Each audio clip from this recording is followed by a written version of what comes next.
आज मकर संक्रांति के पावन पर्व की आप सभी को शुभकामनाएं। आज राशि परिवर्तन का दिन है, भाग्य की रेखाओं को प्रबल करने, दान पुण्य का दिन है। हार रहे हैं, दुख पा रहे हैं, धन की कमी से जूझ रहे हैं, कुछ भी विशेष आप नहीं कर पा रहे हैं, तो सिर्फ आज शाम के समय अपने घर पर, घर के आसपास इन स्थानों पर दिव्य दीपक का कार्य कर कर, उपाय कर कर, दान कर कर आप सबसे बड़े दीपदान को प्राप्त कर सकते हैं। शाम के समय आपको कैसे करना है, इसकी सही विधि सुनिएगा, अंत तक बने रहिएगा। दीप दान करते हैं तो पितृ देवता प्रसन्न होते हैं, देवी देवता हमारे घर पर वास करते हैं और साक्षात कुल देवी मैया हमारे घर का कल्याण करने में सहायक होती हैं। तो आज जो सबसे अधिक महत्वता है वह काले तिल की है। एक मुट्ठी काला तिल अपने कटोरी में आप रख लीजिए, ज़्यादा भी रख सकते हैं, परंतु ध्यान रहे साफ सुथरे काले तिल आपको लेने हैं। सफ़ेद तिल उतनी महत्वता नहीं जितने काले तिल यज्ञ हवन में प्रयोग किए जाते हैं। सफ़ेद तिल भोजन इत्यादि में प्रयोग करना शुभ माना जाता है, परंतु दीपक इत्यादि या दान के लिए आज काले तिल की महत्वता है, क्योंकि ये शनि देवता का भी दिन माना जाता है, सूर्य देवता का भी। ऐसे में शनिदेव और सूर्य देव को प्रसन्न करने इष्ट पितरों के लिए आप एक कटोरी में काले तिल रख लीजिए। शाम के समय हाथ पैर धो लीजिए, कुल्ला कर लीजिए। कुछ बत्तियां आप गोल रख लीजिए अपने साथ, कुछ बत्तियां आप लंबी रख लीजिए। सुंदर पूजा की थाली रखें और सर्दी का मौसम है, सिर्फ कुल्ला कर कर, हाथ पैर धोकर ही देर रात्रि तक, भले ही प्रदोष काल से शुरू करें, परंतु कहीं जाना है, समय का अभाव है, तो साधारण सरल तरीके से जब भी समय मिले नाम मंत्र का स्मरण जरूर से कीजिएगा। नाम मंत्र जैसा कि गुरुजी ने कहा है, आज श्री शिवाय नमस्तुभ्यम महामंत्र का ज़्यादा से ज़्यादा जाप करें, या ओम नमो भगवते वासुदेवाय या राम राम का 14 बार आपको जब भी आप किसी व्यक्ति से मिलते हैं तो राम राम कहें, या श्री शिवाय नमस्तुभ्यम कहें, या हर हर महादेव कहें। जो आपका मन गवाही देता है, राधा राधा नाम भी स्मरण कर सकते हैं। आप दीपदान करें तो बोलें, भगवान की पूजा करें तो बोलें, किसी को आप कोई वस्तु दान दे रहे हैं तो भी बोलें, ताकि आपको 14 बार जो है दान का परिणाम सुंदर स्वरूप में मिले। कमेंट्स में भी आपको लिख देना चाहिए जय श्री राम या श्री शिवाय नमस्तुभ्यम, जो आपकी इच्छा है। अब सुंदर एक पूजा की स्टील की थाली ले लीजिए। अब यहाँ पर बात आती है तेल कैसा लेना है। देखिए, आज सरसों के तेल की कोई विशेष महत्वता नहीं है, आज महत्वता है घी और तिल के तेल की। तो संभव हो तो घी ले लीजिए, जैसा भी हो, जिस स्वरूप में है, भगवान का दिया हुआ है, तेरा तुझको अर्पण क्या लागे मेरा, इस यह प्रार्थना करते हुए सबसे पहले आप तिल का तेल लीजिए या घी का। तिल का तेल पितरों को भी प्रिय है, देवी देवताओं को भी प्रिय है, नहीं तो आप घी ले सकते हैं, इच्छा आपकी है। अब यहाँ पर देवताओं के नाम का जो दीपक होता है वह हमेशा गोल बत्ती का लगता है, परंतु पितृ देवताओं के नाम की लंबी बत्ती होती है, इस बात का ध्यान रखिए। साथ के साथ आप सभी विशेष तौर पर जो देवी मैया होती हैं उनके नाम का लंबी बत्ती प्रयोग कर सकते हैं। पूजा की थाली आप प्रयोग करें। आप चाहें तो, देखिए इच्छा आपकी है, चाहें तो 14 जगह दीपदान करें, घर पर और घर के आसपास ही हैं, परंतु 14 दीपक दान न कर पाए तो इन स्थानों पर आप दीपदान करने का प्रयत्न करें। 14 आज वस्तु का दान, 14 बार नाम मंत्र का दान, 14 बार काले तिल का दान, 14 स्वरूप में किसी भी स्वरूप में आज जो है दान पुण्य किया जाता है, परंतु 14 ना कर पाएँ तो कम भी दीपक का दान कर सकते हैं। इच्छा शक्ति सामर्थ्य है, परंतु न करने से अच्छा है करें जरूर, किसी भी स्वरूप में करें, परंतु लाभ तो आपको मिलना ही है। तो एक पूजा की थाली जिसमें आपको दीपक रख लेने हैं, आटे के, मिट्टी के, जैसे भी लेंगे, परंतु मिट्टी के दीपक हुए हैं, साफ सुथरे होने चाहिए।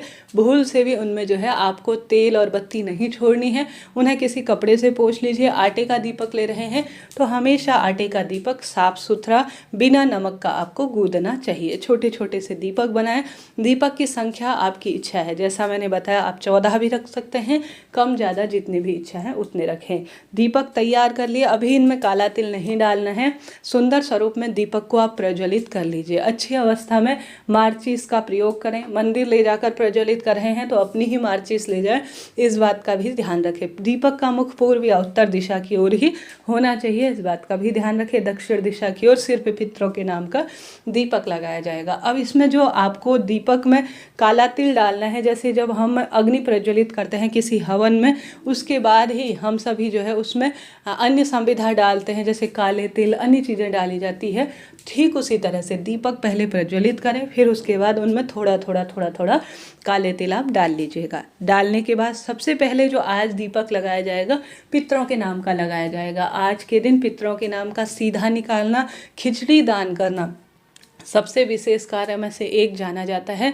तो आप सभी को क्या करना है कि पितरों का स्मरण कर कर सबसे पहले लंबी बत्ती का घी का दीपक, आपके घर पर पितरों का कहीं भी स्थान हो सकता है, घर पर पानी का स्थान है तो वह पितरों का स्थान है, घर में कहीं रसोई इत्यादि में या पितरों के लिए कहीं भी आपने निश्चित स्थान अपने घर पर बना रखा है, तो दक्षिण दिशा की ओर मुख करते हुए पितरों के नाम का सबसे पहले आज आप दीपक लगाएं।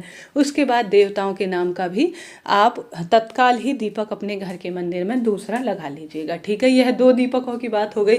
घर पर दीपदान कर रहे हैं तो घर के मंदिर में सबसे पहले घंटी बजाकर अपने भगवान जी की आरती कीजिएगा। 2 दीपक का आपने दान कर दिया। तीसरा स्थान, आज देवी लक्ष्मी मैया हमारे घर आती है, शाम के समय हमारे देवता जन जो है घर पर आते हैं, तो तीसरा आपको अपने घर के दरवाजे पर आज लगाना चाहिए। 14 दीपकों में अगर संभव हो तो कम भी लगा सकते हैं। अगला जो दीपक है वह आपको अपने घर की तुलसी माता में, जो सामने जो हमारे घर पर मौजूद चीज़ें हैं वह आपको मैं बता रही हूँ। इसके बाद जो स्थान आता है, हमारे घर पर यह सभी स्थान मौजूद है। घर की रसोई हो गई, जहाँ पर माँ अन्नपूर्णा का वास है वहाँ लगाएं, पितरों के स्थान पर लगाएं, दूसरा तीसरा घर के मंदिर में, चौथा घर के दरवाजे पर, 5वां माँ तुलसी के समक्ष आपको दीपक लगाना है। 6ठा दीपक आपको आकाश की तरफ अपना मुख करना है कि हे आकाश में रहने वाले मेरे सभी देवी देवताओं, मेरे जीवन में अपनी कृपा दृष्टि बन रहा हो और रोग दोष से मेरे परिवार को मुक्त करो, ऐसी प्रार्थना करते हुए आकाश की तरफ मुख करते हुए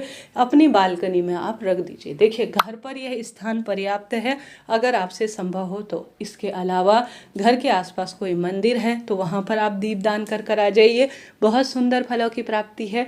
पवित्र नदी में सुबह शाम जाना कभी भी हो तो वहाँ पर दीपदान कर आ जाइए। आप साथ के साथ किसी चौराहे पर आज दीपदान कर आ सकते हैं। 14 दीपकों में से पीपल वृक्ष के नीचे दीपदान कर आ सकते हैं, आंवला, बड़, इन वृक्षों के नीचे दीपदान कर आ सकते हैं। तो कुल मिलाकर आपकी इच्छा शक्ति सामर्थ्य है। महादेव, श्री नारायण, माता भवानी के मंदिर में आज हनुमान जी का दिन है, हनुमान जी के मंदिर में दीपदान कर आ सकते हैं। कहा जाता है आज के दिन किया गया 14 दीपकों का दान कम भी कर सकते हैं, परंतु उनमें काले तिल जरूर डालें, परम सुख की अनुभूति देते हैं। पवित्र नदी में, पितरों के नाम का, घर के मंदिर में, किसी देवालय में, दरवाजे पर, तुलसी में, इन जगह दीपों की अद्भुत जो है महत्वता कही गई है। वेद शास्त्रों में सबसे अधिक जो दान की महीना है वह है दीपदान। और आज के दिन गर्म वस्तु, तिल का दान, खिचड़ी का दान, गरीब निर्धनजन की सेवा, गौ माता की सेवा, खिचड़ी स्वयं भोजन के रूप में प्रयोग करना, महादेव के शिवलिंग की सुंदर सेवा करना, उनका आज श्रृंगार करना, सूर्य नारायण भगवान की उपासना करना, खूब सुंदर स्वरूप में श्री नारायण की उपासना करना लाभदायक माना जाता है। हार रहे हैं, दुख पा रहे हैं, कष्ट कर्ज में जीवन चल रहा है तो आज के दिन दीपदान शाम के समय करें, काले तिल का उसमें प्रयोग करें और अपने भाग्य की रेखाओं को प्रबल करें। आशा है, उम्मीद है इस तरह से आप दीपदान करेंगे और भाग्य की रेखाओं को चमकाएंगे। कोई भी प्रश्न हो दीपदान से संबंधित तो आप पूछ लीजिएगा। इस तरह से आप सभी को यह कार्य करना है।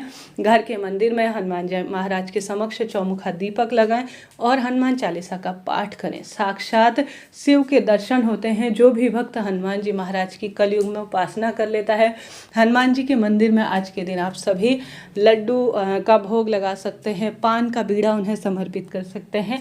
कहा जाता है यह सरल सा कार्य हनुमान जी को सुख प्रदान करता है और हनुमान जी महाराज महादेव के ही 11वें रुद्रावतार हैं।